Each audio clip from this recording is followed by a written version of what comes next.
Yo les trailers, et bah bienvenue dans cette nouvelle vidéo et aujourd'hui on va reparler du pas du diable parce que bon, c'était la première grosse course de l'année.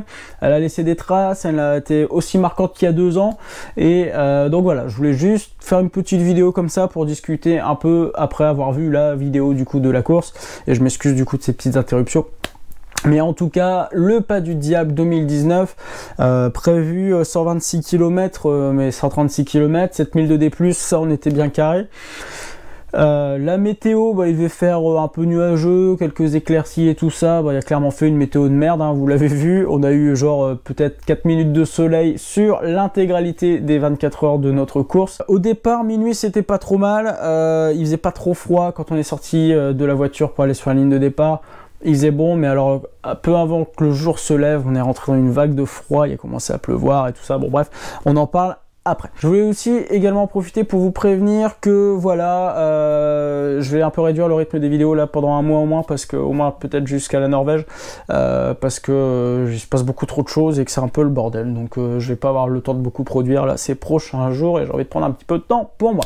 On passe du coup tout de suite au débrief du pas du diable et le pas du diable, et bah c'est encore fait très mal. Point sur le matériel, donc vous le saviez, il y avait la sac de trail donc avec tout le matériel. Alors est-ce que j'aurais dû plus me couvrir, moins me couvrir? Je sais pas vraiment, parce que bah, on avait chaud dans les montées, parce qu'on a gardé un rythme, on avait froid parce que du coup on était mouillé, il pleuvait, tout ça, donc ça a été assez compliqué. Je pense pas qu'en ayant plus d'équipement sur moi, j'aurais eu plus forcément chaud ou plus froid.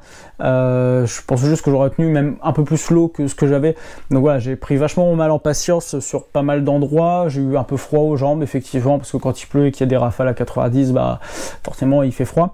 Mais là n'est pas le propos. Qu'est-ce qui s'est passé sur le pas du diable? Alors le pas du diable, on avait déjà fait ça il y a 2 ans, on connaissait. D'ailleurs, je me demande comment j'ai pu finir il y a 2 ans, parce que quand je vois cette année, je vais pas dire qu'on a souffert plus qu'il y a 2 ans, mais je pense que j'ai 2 ans de préparation mentale supplémentaire par rapport à il y a 2 ans justement. Et voilà, je sais que je suis beaucoup plus solide aussi physiquement. Et quand je me rappelle que au kilomètre, je suis plus 60, j'avais déjà plus de jambes.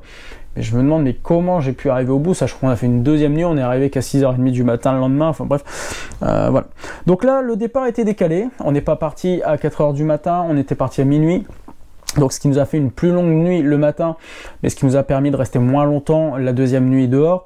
Enfin pour nous, hein, je sais qu'il y a des gens qui ont fait une deuxième nuit et franchement je les admire parce que vu les conditions, c'était pas facile de rester une deuxième nuit dehors. Le point d'honneur de cette édition, c'était le climat, comme d'habitude le pas du diable. Bon, la technicité, on la connaît, hein. Sur le podium de la remise des récompenses du 36, je crois que les gens, les élites, ont qualifié cette course de débile, de faire mal pour faire mal, de mettre de la difficulté juste pour mettre de la difficulté. Mais effectivement, le pas du diable, c'est voilà, c'est une course où on va toujours comme ça, simplement, on se dit c'est l'Avéro. Bon, c'est vrai que le ratio dénivelé-distance c'est quand même assez conséquent. Sauf qu'on s'attend pas forcément à la complexité du terrain qu'on a. En plus j'étais mouillé, ça glissait. Comme il pleuvait depuis une semaine, bah, tous les lits des rivières ont débordé. On a eu les pieds mouillés, mais tout le temps. Voilà, 24 heures de course, 24 heures de pieds mouillés. En soi, il y avait quelques passages à gué, mais ça c'était pas trop grave, on le sait.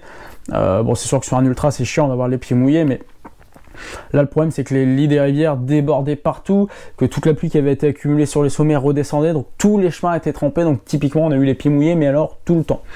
Bon après il y a quelques trucs cons, genre passer dans des tuyaux, devoir passer dans un pont sous une rivière, alors qu'on aurait pu juste passer au-dessus du pont. Bon voilà, bon ça on le sait. Et puis là, ce qui nous a surtout achevé, c'est la petite boucle de fin là, les 3 km de plus pour nous amener finalement à l'arrivée. Alors qu'on aurait pu y aller tout droit, surtout qu'on a pris les 200-300 de D+ derrière, alors quand tu as déjà 130 bandes dans les pattes et que tu as juste envie d'arriver et que tu entends le speaker, oui c'est vrai que partir dans l'autre sens ça te fait un petit peu bizarre. Mais bon voilà, on est arrivé dans un très bon état de forme, hein. Franchement pas de soucis particuliers, pas de courbatures particulières le lendemain. Vraiment bon, mal de pied, pas trop, mais vous savez, les pieds qui auront baigné toute la journée dans l'eau. Bah, c'est assez compliqué, mais globalement non, physiquement bon voilà, on remarque quand même qu'on est beaucoup plus solide.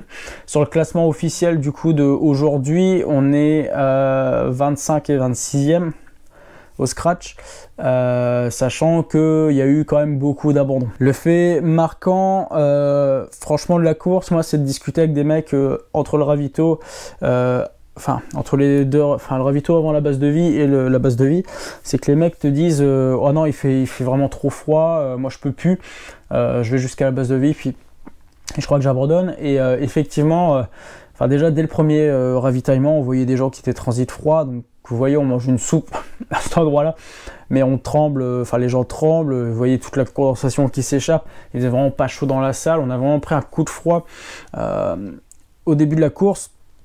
Enfin, pas tout de suite au début, mais 2 heures après le début de la course. Et on a pris de la pluie, du vent, et c'était assez pénible. Mais voilà, quand on est arrivé à la base de vie, on a pu se changer, se remettre au sec, et le jour se lever. Donc effectivement, le jour se lever, c'était pour nous une renaissance, comme à chaque fois. Mais je l'ai vraiment vécu, ce lever de jour, comme un lever de jour d'une deuxième nuit d'un ultra trail, pas comme si c'était la première, c'était très pénible, et du coup ça fait vachement de bien que le jour se lève. Donc quand on est rentré au ravito de j'ai oublié le nom, bon bref, le premier ravito où on est ressorti derrière, enfin le deuxième même, il faisait à peine jour, on est ressorti, il faisait jour, et là ça y est, on était en mode sur pas survie, non, mais on revivait du coup, et voilà, écoutez, ça a fait du bien, on a bien mangé au ravito. Alors il y a vraiment tout ce qu'il faut au ravito, il y a de la soupe partout. Bon, il y avait des bouts de saucisson large comme ça, donc c'est un peu plus compliqué à manger, mais sinon ouais, il y avait bien du sucré, il y avait bien du salé, donc ça c'était quand même impeccable. Donc juste de petits bonbons, mais il y a les petits cachous là, les cacahuètes caramélisées là, donc ça c'était plutôt pas mal aussi quand même. Et puis voilà, moi en termes d'alimentation sur toute la course, en dehors des ravitaux, j'ai mangé une Clif Bar et demi. Voilà, c'est tout. Voilà. Donc je sais pas ce qui se passe en ce moment dans mon corps, mais en ce moment il tient vachement bien il tient bien la faim, la soif. J'ai rechargé que 2 fois mes flasques. Je buvais bien au ravito, mais bon, clairement c'est pas bien, c'est pas un exemple, hein, je dis pas ça pour l'exemple du tout, mais moi je me surprends moi-même. Il faut que je sois plus discipliné sur mes prochaines courses, parce qu'il y a des gros morceaux qui vont arriver et qui vont nécessiter beaucoup plus d'heures à l'extérieur. Donc avoir ce comportement là sur 24 heures, ça va, mais plus ça risque d'être compliqué. Comment vous expliquer un peu le déroulé de la course? Donc on avait été il y a 2 ans coincé très rapidement, parce que dès qu'on sort on monte. Dès qu'on sort de la ville, on monte direct des pétards. Donc le but cette année, c'était de se placer devant et partir avec la tête de course. Pour ce faire, au premier ravito, voilà, on était déjà on était 23, 24, quelque chose comme ça. Mais voilà, on est parti tout de suite fort pour pas se faire coincer, parce que c'est que des montées et des singles, donc ça déroule pas. Si les gens avec qui on est déroulent pas, on se retrouve vite coincé. L'année dernière, on a mis 2h40 pour faire 14 bornes, et cette année, on a mis 1h. Ouais, on a dû mettre même pas 2 heures pour faire cette même distance. Donc du coup, effectivement, on a déjà gagné du temps à cet endroit-là. Et puis derrière, on a toujours bien déroulé jusqu'au bout, dès que on pouvait, dans les faux plats, et surtout sur GR, là, à la fin, qui était très sympathique au coucher du jour. Au coucher du soleil, on a toujours bien relancé. Bon, ça vraiment, on a eu un craquage dans la dernière montée de la section qu'il y a eu en plus, parce que voilà, tu arrives et voilà, tout devient pénible, hein, une fois que tu arrives et que tu te reprends un pétard surprise comme ça. Bon, c'est psychologiquement, bon, ça a été compliqué, mais bon, après, on savait qu'on arrivait dans la demi-heure, donc voilà, on a eu des petits espoirs à se dire, il y a déjà plus de kilomètres à la montre, donc ça fait chier, mais peut-être que la fin elle est plus courte. Mais en fait, comme il y a eu, on n'avait pas passé à des endroits parce que les rivières étaient trop montées, donc on pouvait plus y passer, donc on a eu des boucles encore en plus. Donc voilà, globalement, moi j'ai beaucoup plus de kilomètres en plus que Fred, mais tous les concurrents de la course, participants, que ce soit sur le 85 ou sur le 125, ont eu des kilomètres en plus. Donc voilà, bon, c'était la petite surprise. On sait toujours que ça fluctue en général sur les trails de 5 km, mais bon là quand même c'était une dizaine, donc c'était un peu plus pénible. Sinon, juste pour parler ravito, alors entre guillemets avec Fred, on s'était mis d'accord, à chaque fois on arrivait au ravito, on se donnait 10 minutes, on repartait. C'est une stratégie qu'on met en place depuis maintenant un petit moment. C'est une bonne stratégie parce qu'au moins on perd pas de temps au ravito. Parce qu'il arrivait beaucoup de fois qu'on rattrapait des gens qui nous doublaient fort, qu'on retrouvait au ravito, qu'on repartait avant eux, ils nous redoublaient, enfin bref. Et voilà, c'est là que tu remarques quand même sur ce genre de course qui dure assez longtemps, que tu perds énormément de temps si tu t'arrêtes longtemps au ravito. Donc il y a des ravitaux où on s'arrêtait 10 minutes, base de vie on s'arrêtait 15 minutes, et à la fin on s'arrêtait 3 à 4 minutes, juste le temps de remplir les gourdes et de prendre 2-3 trucs à manger et de partir. Bon, en tout cas, sinon, J+2, là, J+2, du coup, du pas du diable, bah, ça roule vachement bien. Écoutez, là, les jambes, le physique, tout va bien, c'est juste de la fatigue. Fatigue parce que bah, le week-end est un peu éprouvant et moi en ce moment là, dans la vie c'est un peu compliqué, il se passe trop de trucs et je repars là en Slovaquie, bah, quand vous voyez la vidéo j'y suis déjà de toute façon. Mais bon voilà, puis il faut que je prépare la Norvège en parallèle et tout, donc bon bref. Début de saison assez sympathique, hein. Franchement je suis content de ce qui s'est passé jusqu'à présent dans ce début de saison. On a fait des belles choses et on s'est bien amusé. Et voilà, j'étais content de retourner sur le pas du diable, même si je pense que je suis pas certain d'y retourner. Apparemment c'est peut-être la dernière édition aussi cette année.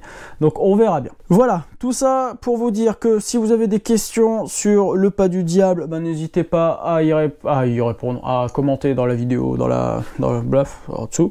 Voilà, je prendrai le temps de vous y répondre et puis voilà. Alors si vous voulez aller au pas du diable, si ça se refait l'année prochaine, ne prenez pas cette course à la légère, s'il vous plaît. C'est très difficile. En tout cas, on va être content de retourner dans l'Aveyron fin octobre pour le 200 XXL des hospitaliers, donc ça va être vachement top.